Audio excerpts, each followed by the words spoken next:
तो आज हम स्टार्ट करने वाले हैं रिवीजन क्लास में अपनी कंसाइनमेंट अकाउंटिंग। कंसाइनमेंट अकाउंट कैसे बनाया जाएगा और साथ ही साथ हम इसके बाद वाले वीडियो में कवर करेंगे जॉइंट वेंचर को। तो ये दोनों टॉपिक लगभग सिमिलर टाइप से ही हैं, ज़्यादा कुछ डिफरेंस नहीं है। तो ये सारे वीडियो आपको मेरे यूट्यूब चैनल पे भी मिल जाएंगे और प्राइम प्रोफेशनल क्लासेस के ऐप पे भी मिल जाएंगे। तो आप प्राइम प्रोफेशनल क्लासेस के ऐप को भी डाउनलोड कर लीजिएगा। पीपीसी के नाम से ये प्ले स्टोर पे आपके अवेलेबल है और मेरा यूट्यूब चैनल है प्राइम प्रोफेशनल क्लासेस। तो आइए हम स्टार्ट करते हैं कंसाइनमेंट अकाउंट। तो लिखिएगा कंसाइनमेंट अकाउंट, जिसको लिखना है वैसे लिखने की ज़रूरत नहीं पड़ेगी ओल्ड स्टूडेंट्स को, वो सारे नोट्स मैंने आप लोगों को क्लास में लिखवाए हुए हैं डिटेल से।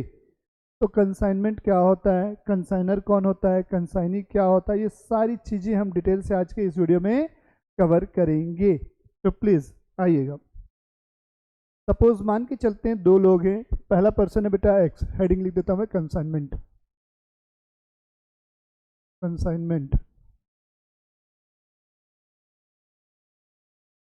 ठीक है। फर्स्ट पार्टी का नाम है एक्स और जो सेकंड पार्टी है उसका नाम है वाई। हम मान के चलते हैं एक्स गुड्स भेज रहा है किसको, वाई को। कौन माल भेज रहा है, एक्स माल भेज रहा है किसको, वाई को। तो ये है सेंडर ऑफ गुड्स। कौन है ये, सेंडर है, माल भेजने वाला।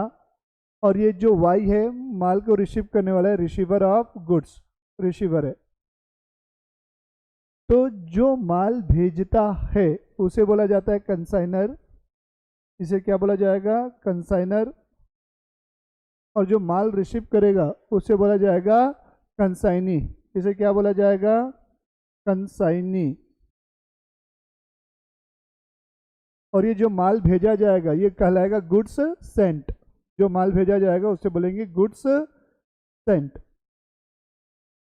तो अब क्या होता है, कंसाइनर को हम प्रिंसिपल भी बोलते हैं। इसको प्रिंसिपल और एजेंट की रिलेशनशिप होती है इनके बीच में। प्रिंसिपल भी बोल सकते हैं इसको आप, और इसको आप एजेंट भी बोल सकते हैं। इनके बीच में जो रिलेशनशिप होती है वो प्रिंसिपल और एजेंट की रिलेशनशिप होती है।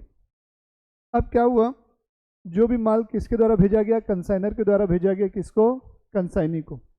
कंसाइनी उस गुड्स का क्या करेगा बेटा, विक्रय करेगा, सेल करेगा उस गुड्स को, और उस गुड्स पे उसे क्या मिलेगा, कमीशन मिलेगा। अपनी सर्विसेज के लिए कंसाइनी क्या लेगा, कमीशन लेगा। ये इसे क्या मिलेगा, कमीशन मिलेगा। और ये जो कमीशन होता है तीन टाइप का होता है। पहला होता है ऑन टोटल सेल, इसे कमीशन तीन प्रकार से मिलता है। टोटल सेल पर, ठीक है, जिसे हम बोलते हैं ऑर्डिनरी कमीशन या जनरल कमीशन। दूसरा मिलता है क्रेडिट सेल पर, जिसे हम डेल क्रिएडर कमीशन बोलते हैं। Del credere commission, del credere commission. जब कंसाइनी को ये कमीशन दिया जाता है तो जो भी माल आपने उधारी में बेचा, आपने मीन्स की एजेंट ने जो भी माल क्रेडिट पे बेचा होगा, अगर उसका पैसा बैड डेट हो जाता है, डूब जाता है, तो वो पूरा का पूरा लॉस कौन बियर करेगा, कंसाइनी बियर करेगा। तीसरा कमीशन होता है बेटा over riding commission. Over riding commission, ये ओवर राइडिंग कमीशन क्या होता है, सपोज सेंडर ने बोला था इस माल को 100 रुपये में आपको बेचना है, बट कंसाइनी ने उस माल को 110 रुपये पे बेचा।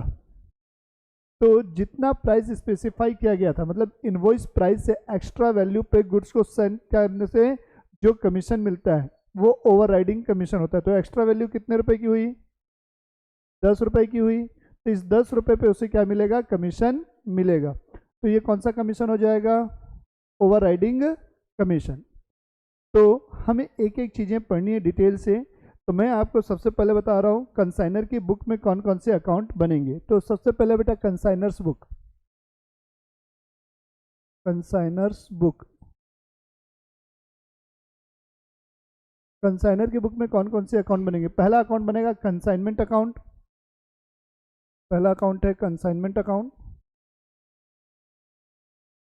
कंसाइनमेंट अकाउंट हो गया। दूसरा ये बनाएगा बेटा goods sent on consignment account, goods sent on consignment account.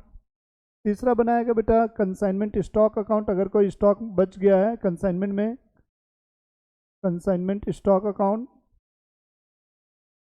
चौथा अकाउंट जो बनाएगा बेटा, ये सामने वाली पार्टी यानी कि कंसाइनी का अकाउंट बनाएगा, उससे कितने पैसे लेने हैं, ठीक है, या कितने पैसे देने हिसाब करने के लिए कंसाइनी का पर्सनल अकाउंट बनाया जाएगा, कंसाइनीज पर्सनल अकाउंट।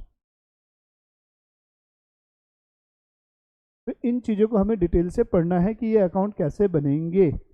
सबसे पहले मैं बात कर रहा हूँ कंसाइनमेंट अकाउंट की। तो 4 कॉलम बनेंगे कंसाइनमेंट अकाउंट में। कंसाइनमेंट अकाउंट मैं टी शेप में बना रहा हूँ, ये डेबिट हो गया लेफ्ट हैंड साइड, ये क्रेडिट हो जाएगा राइट हैंड साइड। तो कंसाइनमेंट अकाउंट में मैं डेबिट का क्या करूँगा, सबसे पहले मैं क्या करूँगा, मैं यानी कि प्रिंसिपल हूँ, मैं कंसाइनर हूँ, मैंने जो माल एजेंट को यानी कि कंसाइनी को भेजा होगा उसे मैं डेबिट करूँगा। जैसे हम ब्रांच में लिखते थे to goods and on, to goods and to branch लिखते थे, तो वैसे यहाँ क्या लिखेंगे, to goods sent on consignment, to goods sent on consignment. अब इसके बाद अब माल भेज रहे हो तो माल भेजने में क्या लगेंगे, खर्चे लगेंगे कि नहीं लगेंगे, तो जितने भी खर्चे कंसाइनर के द्वारा किए जाएंगे और जितने भी खर्चे कंसाइनी के द्वारा किए जाएंगे, दोनों के खर्चों का जिक्र यहाँ किया जाएगा, जिक्र मतलब उल्लेख यहाँ पर लिखा जाएगा। तो हम यहाँ लिखेंगे टू कैश अकाउंट या बैंक अकाउंट, जैसा आपको ठीक लगे, बैंक अकाउंट, ठीक है।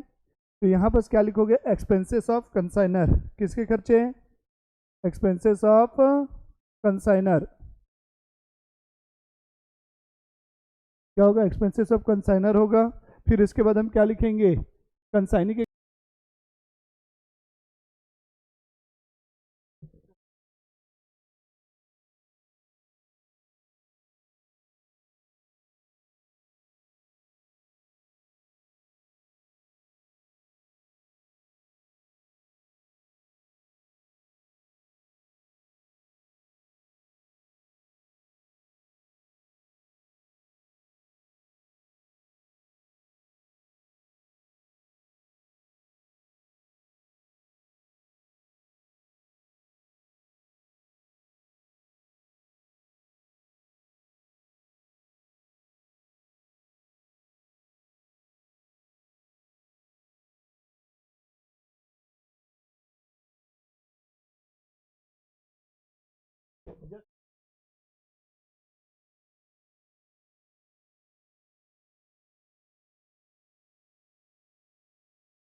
ठीक है।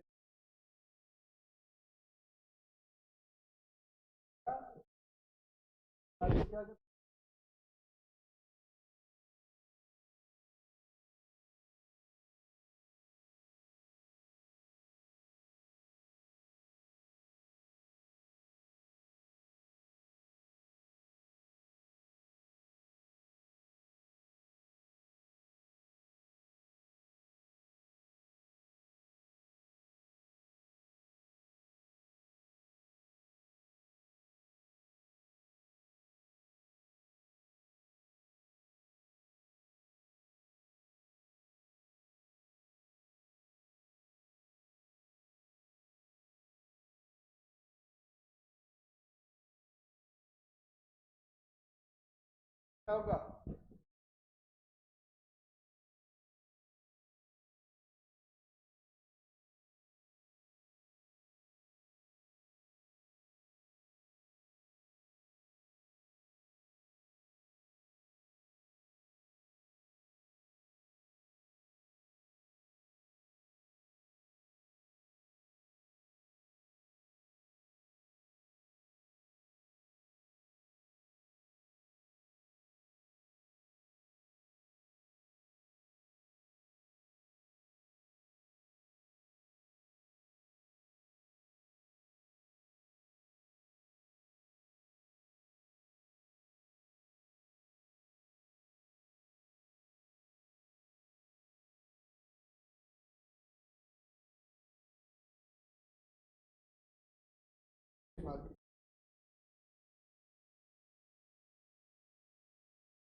हाँ, तो मैंने अभी जस्ट क्या बताया बेटा, goods sent on consignment account बता दिया। गुड्स सेंट ऑन कंसाइनमेंट में आपको क्या करना है, दो चीज़ें लिखनी है।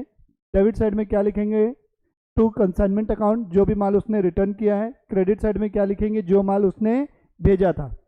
ठीक है, नेट अमाउंट ट्रेडिंग अकाउंट में ट्रांसफ़र होगी। अब हम बनाएंगे कंसाइनी अकाउंट। क्या बनाएंगे बेटा, कंसाइनी अकाउंट बनाएंगे।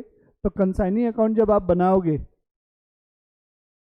कंसाइनी अकाउंट बनाओगे, कंसाइनी अकाउंट कंसाइनी अकाउंट। तो जहाँ जहाँ कंसाइनी वर्ड यूज़ हुआ है हमारे कंसाइनमेंट अकाउंट में, उन्हीं ट्रांजेक्शन को हमको लेना है। तो सबसे पहले आपने क्या किया, कंसाइनी माल बेचेगा, हाँ या ना। तो माल बेचेगा तो आपने क्या किया, उसे कंसाइनमेंट अकाउंट में क्रेडिट किया है। तो इसे आप यहाँ क्या करोगे, डेबिट करोगे। तो आप यहाँ क्या लिखोगे, टू कंसाइनमेंट अकाउंट लिखोगे, टू कंसाइनमेंट अकाउंट, ब्रैकेट में क्या लिखोगे, सेल वैल्यू, ठीक है, हाँ या ना। अब क्रेडिट साइड में क्या क्या लिखोगे, जितना पैसा सामने वाली पार्टी से हमें मिल जाएगा। कई बार क्या होता है, जैसे मुझसे एजेंसी लेनी होती है तो मुझे सामने वाले को कुछ पैसा एडवांस देना होता है, या कुछ सिक्योरिटी के रूप में बिल्स वगैरह दे दिया, या डिपॉजिट सर्टिफिकेट्स वगैरह मैंने कुछ दे दिए, वो देना होता है, हाँ या ना। तो आप सबसे पहले वो चीज़ें लिखोगे, बाय कैश या बैंक या जो भी आपने बिल उसे एज ए सिक्योरिटी के तौर पे दिया है। तो यहाँ लिखोगे बाय कैश, अगर चेक वगैरह डिमांड ड्राफ्ट दिया है तो बैंक अकाउंट, और अगर आपने कोई बिल दे दिया है तो बिल्स रिसीवेबल अकाउंट। इतनी चीज़ें आप यहाँ क्या करोगे, क्रेडिट साइड पे लिखोगे, हाँ या ना।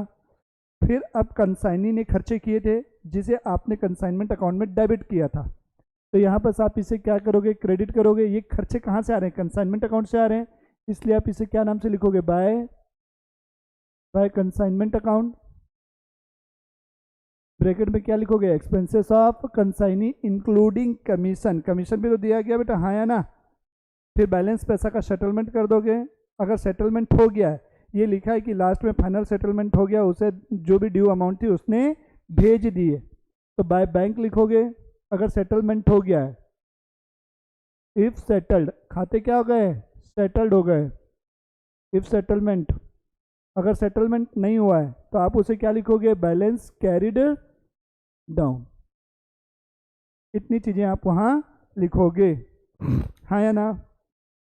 एक आपका बच गया कंसाइनमेंट स्टॉक अकाउंट। क्या बच गया, consignment stock account, consignment stock account. Consignment stock आपने कहाँ लिखा है, कंसाइनमेंट अकाउंट के क्रेडिट साइड में लिखा है, हाँ या ना। तो सीधा सीधा आप यहाँ क्या लिखोगे, टू कंसाइनमेंट अकाउंट। कहाँ से आ रहा है ये सब चीज़ें, कंसाइनमेंट अकाउंट से आ रहा है, इसलिए टू कंसाइनमेंट अकाउंट। और इसे आप क्या करोगे, बाय बैलेंस कैरिड डाउन। क्या लिखोगे, बाय बैलेंस कैरिड डाउन, हाँ या ना। कोई दिक्कत, खत्म हो गई सारी चीज़ें। बिल्स रिसीवेबल का अकाउंट बनाना है तो बना सकते हो, वैसे कोई ज़रूरत नहीं है, फिर भी बनाना चाहो तो बना सकते हो। कैसे बनेगा समझना। बिल्स रिसीवेबल अकाउंट क्या होगा, कंसाइनर को बिल मिलेगा तो बिल्स रिसीवेबल अकाउंट क्या लिखेगा, डेबिट। किससे मिल रहा है, कंसाइनी से, तो टू कंसाइनी, हाँ या ना, यस और नो। अब इस बिल्स रिसीवेबल को वो क्या करेगा, बैंक में जाके डिस्काउंट करवाएगा। कौन, कंसाइनर। उसको पैसे की जरूरत होगी तो कंसाइनर क्या करेगा, इस बिल को बैंक जाके डिस्काउंट करवाएगा। तो उसके पास बैंक से पैसा आएगा कि नहीं आएगा, तो बैंक अकाउंट डेबिट। अब डिस्काउंट करवा रहा है तो बैंक के डिस्काउंट क्या हुआ, हमें देना पड़ रहा है, तो हमारे लिए क्या हो रहा है, नुकसान है। तो नुकसान को आप क्या करोगे, डेबिट करोगे। तो आप यहाँ क्या लिखोगे, discount account debit to bills receivable account, yes और नो। ये एंट्री होगी, यस और नो। तो जब आप बिल्स रिसीवेबल अकाउंट बनाओगे तो सबसे पहले आप देखो डेबिट साइड में क्या लिखोगे, टू कंसाइनी लिखोगे यहाँ, हाँ या ना। और जब आप क्या कर रहे हो, बिल को डिस्काउंट करवा रहे हो तो बिल्स रिसीवेबल क्रेडिट है, तो इसके अपोजिट में दो चीज़ें क्या दिख रही हैं, डेबिट दिख रही हैं। तो आप इसे क्या लिखोगे, बाय बैंक और बाय डिस्काउंट अकाउंट। कोई दिक्कत यहाँ तक समझ में आया कि नहीं, ये बताओ, उसके बाद आगे बढ़ेंगे हम। सोच लो एक बार, अच्छे से देख लो, कोई डाउट है तो प्लीज़ बोल दो। तो आइएगा, आप लोगों को डाउट नहीं तो आइए हम पढ़ते हैं। सबसे पहले valuation of closing stock, note number 1 मैंने बोला था ना, वैल्यूएशन करना सीखेंगे। Valuation of consignment stock, valuation of consignment stock.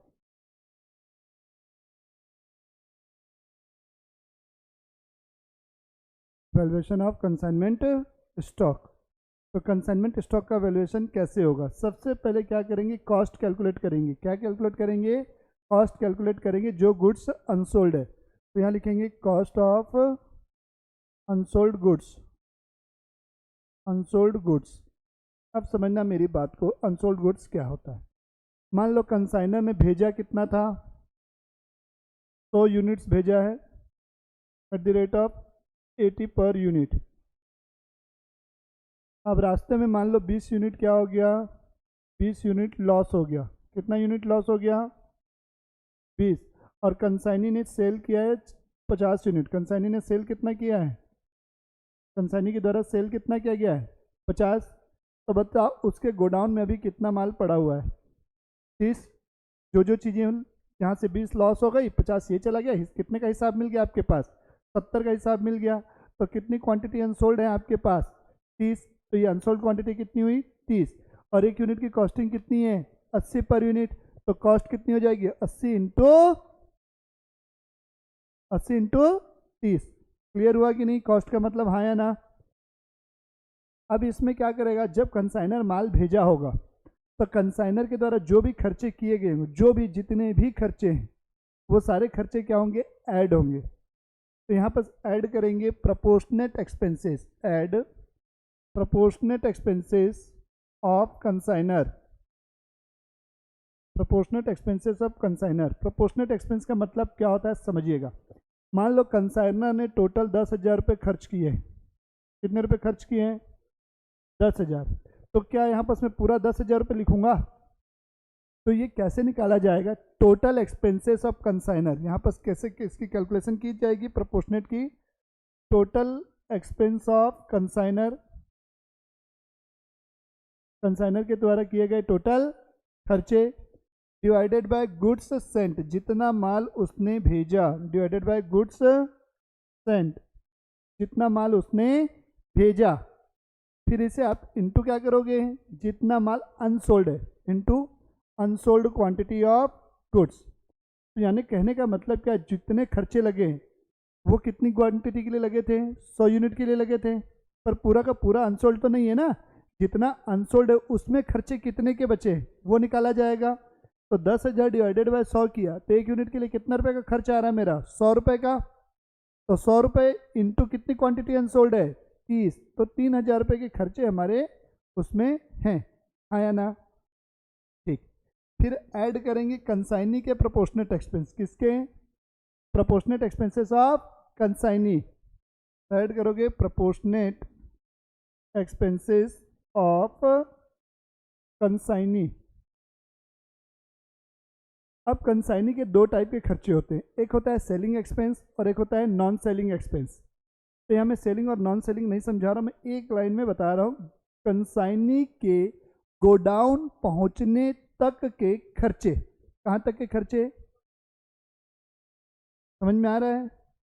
अब गोडाउन पहुँचने के बाद कोई भी खर्चा इंक्लूड नहीं होगा, जैसे गोडाउन का rent, insurance, selling expenses, insurance, ये कुछ भी इंक्लूड नहीं होगा। गोडाउन पहुंचने तक के खर्चों को हमें लेना है। तो हम यहाँ क्या लिखेंगे, कंसाइनी के कौन से खर्चे, expenses up to godown, divided by आप क्या करोगे, जितना माल कंसाइनी को रिसीव हुआ। कंसाइनी खर्चे किस पे करेगा, जितना माल उसको मिलेगा। तो कंसाइनी को यहाँ कितना माल मिला होगा, 100 भेजा गया था, 20 रास्ते में क्या हो गया, लॉस हो गया। तो कंसाइनी को कितना मिला होगा, 80 बॉक्स। समझ में आ रहा है ना। तो divided by goods received by consignee, goods received by consignee into क्या करोगे, unsold quantity of goods, unsold quantity of goods. ऐसा करने से आपका क्या होगा, क्लोजिंग स्टॉक का वैल्यूएशन हो जाएगा। सबसे इंपॉर्टेंट है ये, ठीक। अब इसी में अपन बढ़ते हैं लॉसेस पे। तो जब कंसाइनमेंट आप पढ़ रहे हो तो आपको लॉसेस पता होनी चाहिए कि लॉस कितने टाइप की होती है। तो हमारी लॉसेस जो है दो टाइप की होती हैं। पहला होता है नॉर्मल लॉस, दूसरा होता है एबनॉर्मल लॉस। पहला कौन सा लॉस है, नॉर्मल लॉस, दूसरा एबनॉर्मल लॉस। तो नॉर्मल लॉस क्या होता है, ऐसा लॉस जो आपको पहले से ही पता है कि ये लॉसेस ड्यूरिंग द बिजनेस या ड्यूरिंग द कंसाइनमेंट क्या होगा, होना है। जैसे आप कोयला भेज रहे हो तो कोयले का नेचर क्या हो जाता है, ड्राई होने का रहता है। रास्ते में कोयला क्या होता है, सूख जाता है, तो उससे उसका वेट क्या होगा, कम हो जाएगा। जैसे पेट्रोलियम है, इवोपरेट होता है, इवोपरेट मतलब वाष्पीकृत हो जाता है। तो इससे भी उसका लॉस होगा कि नहीं। तो ऐसे लॉसेस अनअवॉइडेबल होते हैं, मतलब आप चाहकर भी उन्हें रोक नहीं सकते, बचा नहीं सकते। क्लियर हो गया। और एबनॉर्मल लॉस क्या होता है, ऐसे लॉस जो आपको पहले से प्रिडिक्ट नहीं है कि ये लॉसेस होंगे। आपको पहले से थोड़ा पता है कि मैंने माल भेजा है तो रास्ते में ये माल चोरी होगा कि आगे से आग लग के क्या हो जाएगा, जल जाएगा, पता है क्या। अगर ये पता होता तो मैं क्या करता, मेजर स्टेप ले सकता था उसके प्रोटेक्शन के लिए। तो ये जो लॉस होता है एबनॉर्मल लॉस को हम अवॉइड कर सकते हैं। इसलिए बेटा ये दोनों लॉसेस क्लियर हो गई चीज़ें आपको। नॉर्मल लॉस क्या, एबनॉर्मल लॉस क्या। तो हम सबसे पहले पढ़ेंगे एबनॉर्मल लॉस का वैल्यूएशन। किसका वैल्यूएशन, तो यानी कि ये जो 20 क्वांटिटी आपकी क्या हुई, रास्ते में चली गई, चोरी हो गई, मान के चलते या आग से जस्ट जो भी रीज़न है, कुल मिला के 20 क्वांटिटी मेरी चली गई। और ये कौन सा लॉस है, एबनॉर्मल लॉस है। कुछ नहीं दिया तो हमेशा क्या मानना है, एबनॉर्मल लॉस मान लेना। ठीक है, क्या मानोगे, ठीक।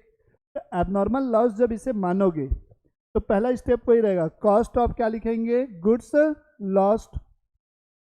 कॉस्ट ऑफ गुड्स, एक यूनिट की कॉस्टिंग कितनी है, 180 रुपये, तो 20 इंटू 80। अब ये बताओ ये जो माल लॉस हुआ है इसमें किसके खर्चे लगे होंगे, कंसाइनर के, कंसाइनी के, कि दोनों के।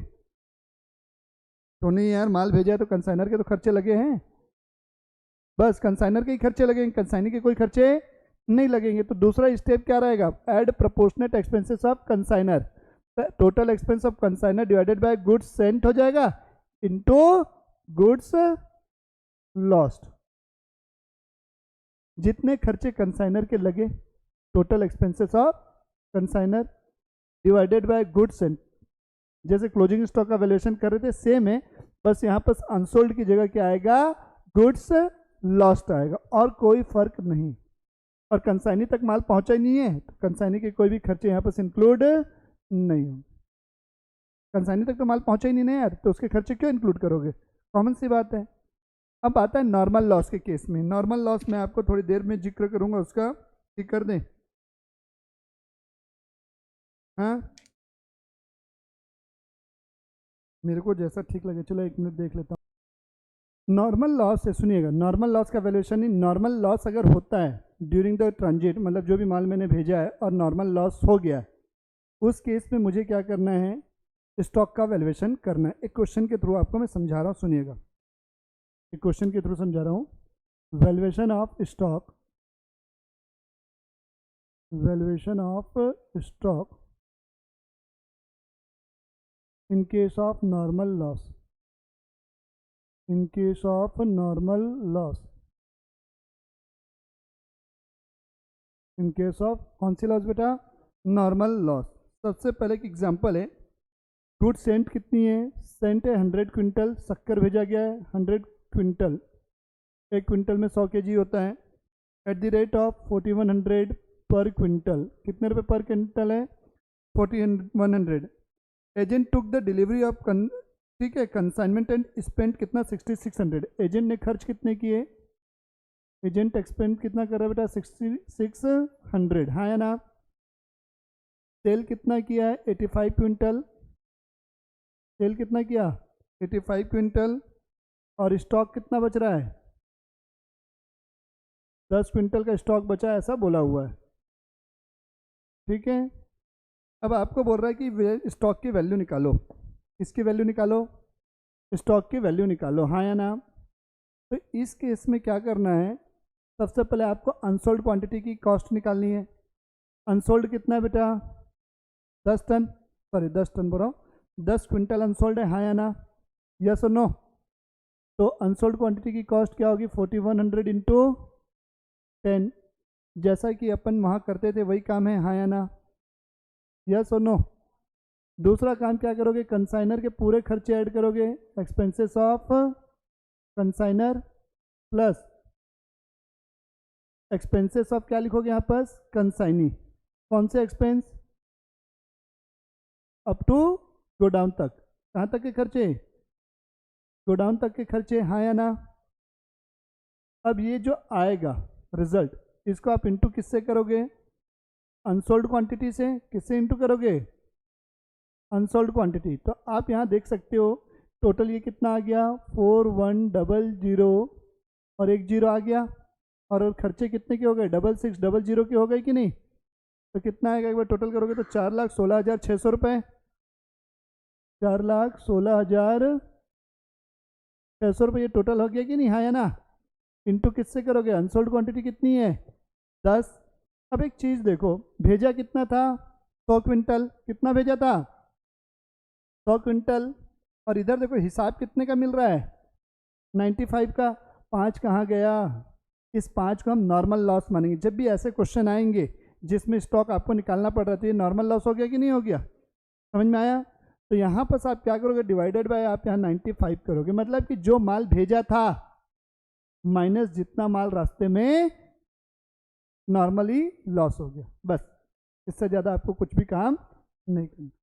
तो ये कंसाइनर की बुक में हमने क्या सीखा? कंसाइनमेंट अकाउंट बनाना, goods and on consignment account बनाना, कंसाइनी अकाउंट बनाना, बिल्स रिसीवेबल अकाउंट बनाना, ये सारी चीज़ें अपन ने सीख ली। साथ ही साथ अपन ने नॉर्मल लॉस का वैल्यूएशन सीखा, कंसाइनमेंट स्टॉक का वैल्यूएशन सीख लिया, ठीक है, और नॉर्मल लॉस के केस में स्टॉक का वैल्यूएशन सीख लिया। अब मैं कंसाइनी की बुक में कौन कौन से अकाउंट बनेंगे वो बता रहा हूँ। इस यूनिट में जैसे 3 चैप्टर थे, कल 2 चैप्टर अपन ने कवर किए थे, ब्रांच अकाउंटिंग, हायर परचेज, और ये तीसरा है कंसाइनमेंट। और मुझे पूरा विश्वास है ब्रांच अकाउंटिंग आएगा, तो कंसाइनमेंट को उतना तवज्जो न भी दो तो भी चलेगा, बट पढ़ लेना। ब्रांच मेरे को पता नहीं अंदर दिल से आ रही है बात कि ब्रांच आएगा, ठीक है। चलें आगे। कंसाइनी की बुक में कौन कौन से अकाउंट बनेंगे?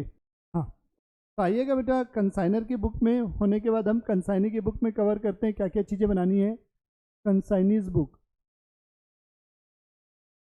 कंसाइनीज बुक, कंसाइनीज बुक किसकी बुक में? कंसाइनी की बुक में। तो कंसाइनी तो कंसाइनमेंट अकाउंट बनाएगा नहीं, ये क्या करेगा, सामने वाली पार्टी को कितना पैसा देना है उसका हिसाब किताब रखेगा। तो ये कौन सा अकाउंट बनाएगा? कंसाइनर अकाउंट बनाएगा। कौन सा अकाउंट बनाएगा? कंसाइनर का अकाउंट बनाएगा, हाँ या ना? कंसाइनर अकाउंट बनाएगा, मेन चीज़। दूसरी चीज़, इसे कमीशन मिलेगा, तो कमीशन का हिसाब किताब करने के लिए कौन सा अकाउंट बना सकता है? ये कमीशन अकाउंट बना सकता है।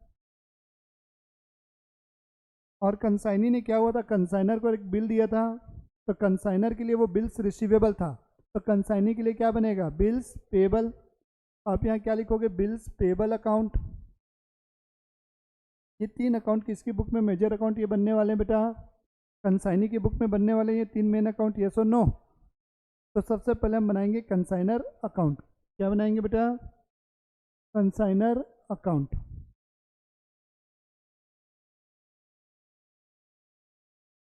कंसाइनर अकाउंट,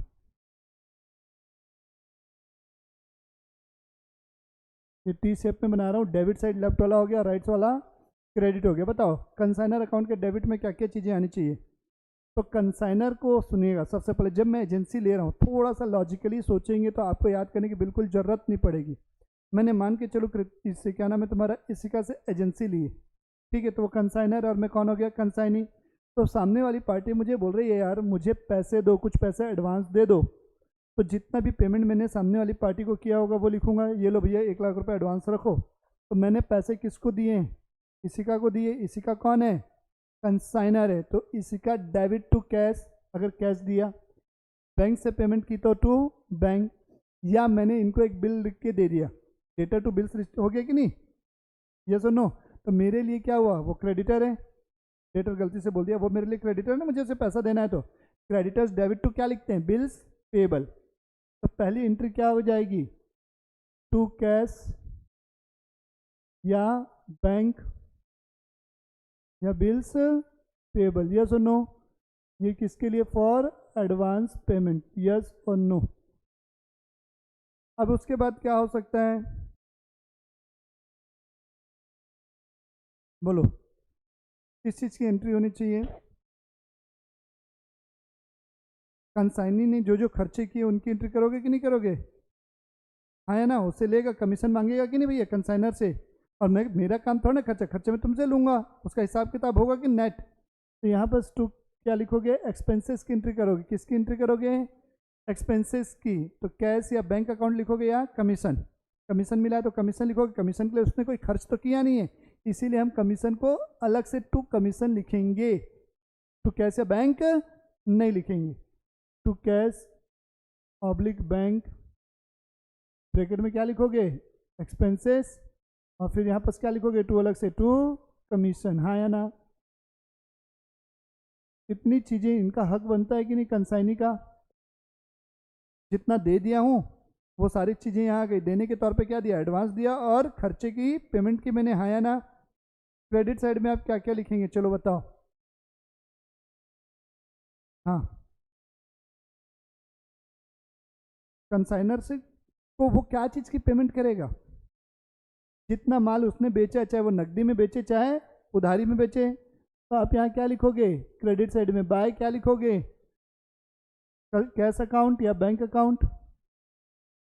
कैश सेल का पैसा, उधारी माल किसको बेचेगा कस्टमर को, आप यहाँ क्या लिखोगे बाय कस्टमर्स अकाउंट लिखोगे, ब्रैकेट में क्या लिखोगे क्रेडिट सेल। अब कुछ माल कंसाइनी ने क्या किया अपने पर्सनल यूज के लिए ले लिया, तो बाय परचेज अकाउंट, ब्रैकेट में आप क्या लिखोगे ड्राइंग,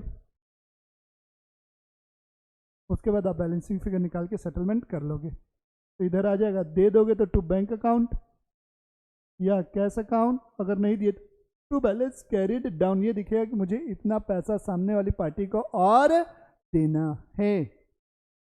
इधर जो खर्चा किया वो आ गया, इधर जो सेल है और जो माल उसने पर्सनल यूज के लिए रख लिया है वो आ जाएगा, इसके अलावा कुछ भी नहीं आएगा। क्लियर है।